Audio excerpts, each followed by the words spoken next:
Կենտրոնի եթերը շարունակում է անցուդարձը, միասին ամփոփենք օրվա կարևոր իրադարձությունները Հայաստանից ու աշխարհից բարի երեկո։ Եթե էսկալացիա լինի, սոցիալական կարիքներին ուղղվող գումարները չեն լինի, այսօր ազգային ժողովի նիստում հայտարարել է Նիկոլ Փաշինյանը։ Նրա խոսքով Հայաստանում տնտեսական աճը պայմանավորված է խաղաղության հաստատմամբ, եւ եթե եղավ պատերազմ, ապա սոցիալական կարիքները բյուջեում առաջնահերթություն չեն լինի։ Քաղաքացիները խաղաղությունը ավելի շատ են զգում, քան իշխանությունը սպասում էր, ասել է Փաշինյանը։ Երբ որ գիտես, որ էսկալացիա չի լինելու, երբ որ գիտես, որ խաղաղություն հաստատված է, շատ հանգիստ, շատ հանդարտ այդ ծախսերը, այդ գումարները ուղղում ենք սոցիալական ծախսերի։ Երեկվանից խորհրդանում կառավարության զեկույցն են քննարկում, ընդդիմությունը չկա, բայց այսօր եկել են քվեարկություններին մասնակցեն, որ պարգևավճարից չզրկվեն։ Պատկերացնում եք։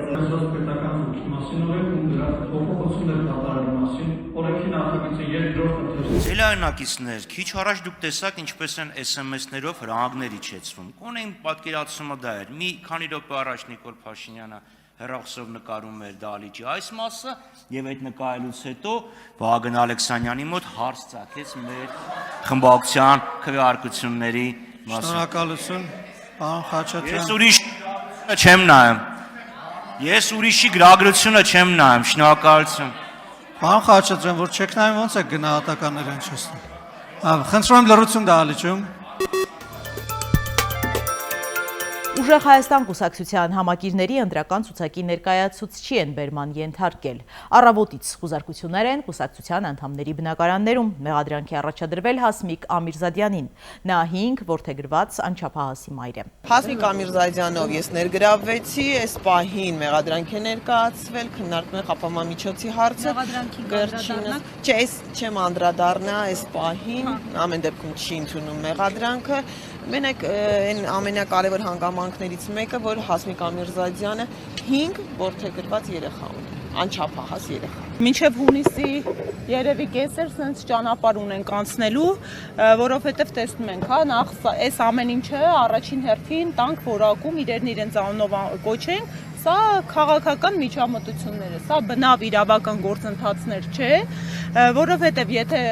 իրավական պրոցեսների մասին խոսքը գնար, նախ երկակի ստանդարտներ չէր կիրարկվի, հա։ Երկրորդ, մենք արդեն ակնհայտ օրինաչափություն ենք տեսնում, որ թիրախում մեր քաղաքական ուժն է, ուժեղ Հայաստանը, խոսում են հայ ժողովրդավարությունից, իրավական պետությունից, սա է ձեր ժողովրդավարությունը, ընտրական ծիրում, երբ որ դուք վարչական ռեսուրսները շահարկելով, ամեն շաբաթ Կիրակի գնում քարոզչություն եք իրական, երբ որ դուք ամբողջ օրը ես չեմ հասկանում, այդ մարդիկ երբ են ընդհանրապես աշխատում, ամբողջ օրը մեզ նվիրված ռիլեր ու տեսանյութեր են նկարում մեր քաղաքական ուժին, այդ դրան զուգահեռ իրականությունում իրավապահ մարմինների ռեսուրսը, երբ սրընթաց հանցավորությունները, հանցագործությունների տեսակները տասնապատիկ տոկոսներով ու քանակությամբ աճում են, կենտրոնացված են բացառապես ընդդիմադիր քաղաքական ուժերին ճնշելու, այս դեպքում կոնկրետ թիրախավորված են մեր ուժեղ Հայաստան կուսակցության նկատմամբ։ Տիգրան Ավինյանն անդրադարձել է տրանսպորտում տիրող իրավիճակին, արդյոք քաղաքապետն է կռիվ գցել վարորդների եւ ուղևորների միջև։ Դա մի փոքր նյարդ մեզանից պահանջելու է եւ իրականում այն ինչ որ մենք իրականացնում ենք տրանսպորտի ոլորտում բազմաթիվ քաղաքներում անցած արդեն իսկ փորձ է եւ այդ փորձով մենք տեսնում ենք, որ իրապես արդյունքներ ենք ունենում եւ մոտավորապես արդեն 2 շաբաթվա ընթացքում մոտ 50%-ով աճել են մեր փաստացի եկամուտները։ Եվրամիության հետ վիզաների ազատականացմամբ արտագաղթ չի սկսվի, նման մտավախություն չունենք, խորհրդարանում ներքին գործերի նախարարն է հայտարարել։ Անընդհատ հարց է հնչում, չկա մտավախություն, որ վիզաների ազատականացման շրջանակներում մենք ունենանք արտագաղթի ռիսկ դեպի Եվրոպական միություն, հարգելի գործընկերներ, ես ուզում եմ վստահությամբ նշել, որ նմանատիպ մտավախություն Հայաստանի Հանրապետությունը չունի, որովհետև Հայաստանի Հանրապետությունում հաստատված խաղաղության ոլորտային բարեփոխումների արդյունքում է, որ արտագաղթը վերաճել է ներգաղթի եւ այս պայմանների խնամքով պահպանման պայմաններում վստահաբար ներգաղթի միտումները գնալով ավելի կշատանան։ Արտաշավանի մոտակայքում ավտոմեքենաներ են բախվել, 5 քաղաքացի հոսպիտալացվել է։ Նախորդին էլ բախվել են 12 ուղևոր փոխադրող Երևան, Դիլիջան, Իջևան, Երթուղու, Գազելը եւ Մոսկվիչը։ Վնասվածքներ ստացած մարդիկ տեղափոխվել են։ Հիվանդանոց նախաձեռնվել է քրեական վարույթ։ ԱՄՆ Իրան բանակցությունների նոր փուլը կարող է կրկին անցկացվել Իսլամաբադում, հայտնել է Սպիտակ տան մամուլի խոսնակ Քերոլայն Լևիթը։ Նա նշել է, որ Թեհրանի եւ Վաշինգտոնի միջև շփումները շարունակում են արդյունավետ լինել։ Ի դեպ, ապրիլի 21-ից Իրանի բոլոր դպրոցները անորոշ ժամանակով կանցնեն հեռավարուսուցման։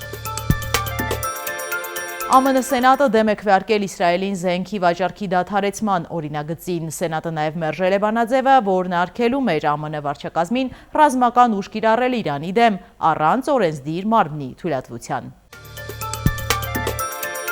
Ամերիկան հարվածել է մոտորանավակին, որը Խաղաղ օվկիանոսի արևելյան մասում մասնակցում էր թմրամիջոցների ապօրինի շրջանառությանը։ 3 մարդ սպանվել է, հայտնել է Պենտագոնի հարավային հրամանատարությունը։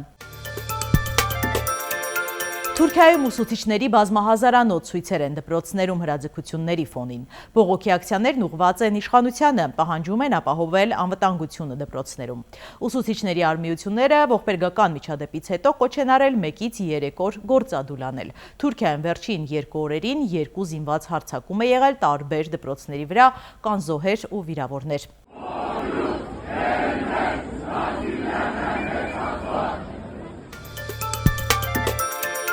Միասին թերթենք մամուլի էջերը։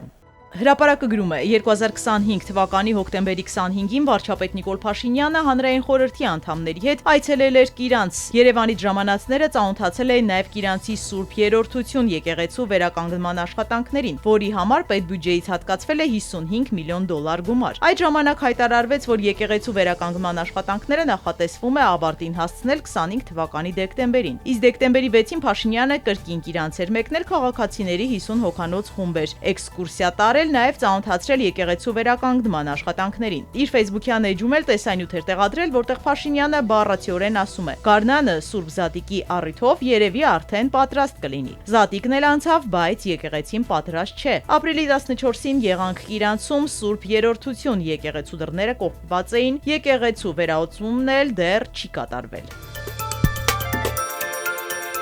Նույն աղբյուրը գրում է 3 ԿՊԱ-ականները վստահաբար մեկ կենտրոնից ստացած հրահանգով կատաղի արշավ իրականացրի նախորդ օրը բերման ենթարկված Ուժեղ Հայաստան կուսակցության 2 կանանց դեմ, որպեսզի հնարավորինս վարկաբեկեն նրանց եւ Սամվել Կարապետյանի հիմնադրած ուժը ներկայացնեն իբրև ընտրակաշառք բաժանող։ Լայվեր եւ գրառումներ էին անում, ԱԺ-ամբիոնից հայտարարություններ հնչեցնում եւ չնայած ընդդիմադիր կանանց փաստաբանները հայտարարում են, որ շինծ ու վարույթ է, սակայն տեղեկություններ կան, որ իշխանությունը միտումնավոր նման աղմուկ բարձրացրեց եւ առաջիկայում էլ պատրաստվում է կրկնել դա, որ կարողանա հիմքեր ստեղծել Ուժեղ Հայաստանին չգրանցելու համար։ Ընտրական օրենսգրքի 19-րդ հոդվածն արգելում է նախընտրական քարոզչության ժամանակ, ինչպես նաև քվեարկության նախորդ եւ քվեարկության օրը թեկնածուներին, ընտրություններին մասնակցող կուսակցություններին խոստանալ դրամ, սննդամթերք, արժեթղթեր, ապրանքներ կամ մատուցել, խոստանալ ծառայություններ։ Ընտրական օրենսգիրքը հստակ ընթացակարգ է սահմանել, որ ընտրակաշառքի մասին հաղորդումների դեպքում ԿԸՀ-ն կարող է դիմել դատարան տվյալ կուսակցության գրանցումը մերժելու համար։ Ուստի որոշել են աղմուկն ապահովել, որ Փաշինյանի կամակատար Վահագն Հովակիմյանը դատարան դիմելու հիմքեր ունենա։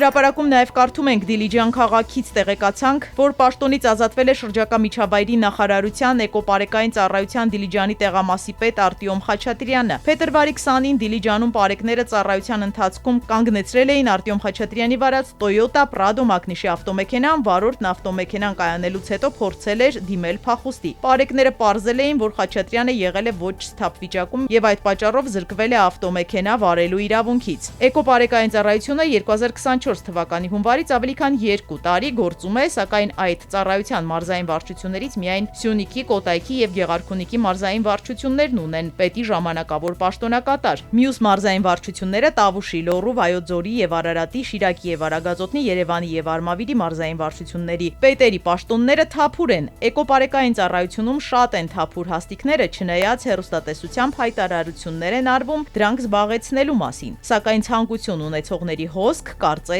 թե չկա։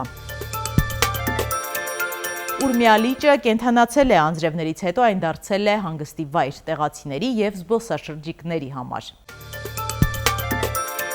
Բրիտանիայի օդերևութաբանական ծառայությունը ցույց էր տվել Ջիբրալթարի վերևի հատվածում այսպես ասած ամպերի ծնունդը։ Օդը սառչում է, խտանում եւ աչքի առաջ ամպեր են ծնվում։ Սա եզակի երևույթ է, այն ազդում է տարածքի կլիմայի վրա։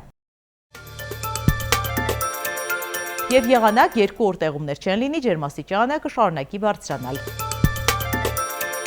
Հետևեք անցուդարձին ամեն երեկո կհանդիպենք վաղը նույն ժամին։